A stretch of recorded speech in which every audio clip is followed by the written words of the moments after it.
গঙ্গায় স্নান করতে গিয়ে জলে তলিয়ে গেল এক বৃদ্ধ। রবিবার সকালে ঘটনাটি ঘটেছে সয়দাবাদের ঘাট বন্দর ঘাটে।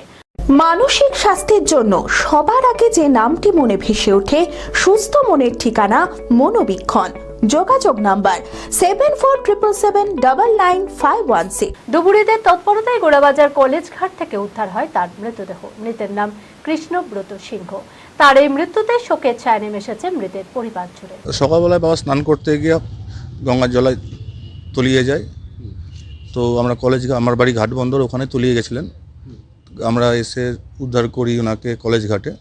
ওখানকার ফেরি সার্ভিসরা আমাদেরকে খুব সাহায্য করেছে, তাদের জন্যই আমরা আজকে বাবাকে মৃত অবস্থাতে হলেও পেয়েছি। ইরেগুলার হয়ে গেছেন, বয়স হয়ে গেছিলো বলে ইরেগুলার ছিলেন। আজকে হঠাৎ করে স্নান করতে গেছিলেন।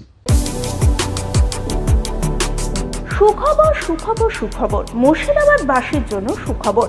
এবার ছুটির দিনে আর অন্য কোথাও নয়, সপরিবারে চলে আসুন হলিডে ক্লাব অ্যান্ড রিসর্টে। নবাবের জেলায় এই প্রথম ওয়াটার পার্ক। রয়েছে মজার নানান রকম ওয়াটার রাইডস, এছাড়াও রয়েছে dry park, mini zoo, resort সহ বিনোদনের আরো অনেক সম্ভার। ইতিমধ্যে উদ্বোধন হয়ে গিয়েছে ড্রাই পার্কের। প্রবেশ মূল্য মাত্র 20 টাকা।